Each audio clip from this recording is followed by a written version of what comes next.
गाँ रास्ता सुनसान। जी भी गाँ रास्तार जाऊथिबार देखिबे समस्ते खाली पादरे अर्थात पादरे चप्पल नहीं। केवल सेतिकी नुहे, ग्राम को संजोग करथुवा रास्तारे बंधा जाइछि बाउंश आउ लगा जाइछि सूचना।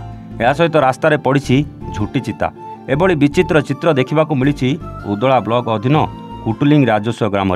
दीर्घ 10 वर्ष पर पड़ी शुभ लग्न आउ ग्राम चली पूजा अर्चना, जो ग्राम को एवं प्रवेश निषेध।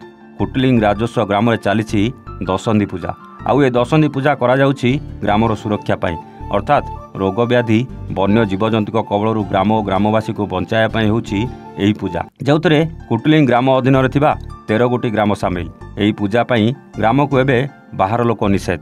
ग्राम को अन्य अंचल लोक केही आसी परिबे नाही किंबा ग्रामवासी मध्य बाहर को जाई परिबे नाही। 2 दिन धरी चलिबाकु थिबा एही पूजा पाई ग्रामवासी अनेक नियम रे बंधा। ग्रामवासी केही चप्पल पिंधि परिबे नाही, केही निया जळै परिबे नाही, अर्थात चुली मध्य जळिबो नाही। केही ग्राम भितरे साइकेल किंबा अन्य जानवाहन चलाई परिबे नाही। कोनोसी जिनिस भार किंबा मुंडाई करी नै परिबे नाही। ग्राम रे काहारी घर ओळा जीवो नाही बा झाड़ू करा जीवो नाही। एहीपरि अनेक नियम ग्रामवासी को मानिबाकु पड़िबो।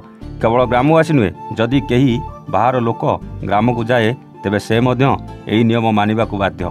जोथिपाई खबर संग्रह करबाकु जाइथिबा बेले आमे मध्य नियम रे बंधा होई खाली पादरे 3 किलोमीटर चली चली जाई पूजा स्थली रे पहुंचतिलु। आउ सबुठारु बड़ कथा, पूजा स्थली को महिला माने जिबे नाही किंबा बाहर लोक केही पूजा चालुथुवा बेले देखि परिबे नाही, जाहाकु समस्त ग्रामवासी मानिथिबार स्पष्ट चित्र देखा देछि। मयूरभंजरू जसवंत परिडाक रिपोर्ट, A1 ओडिशा।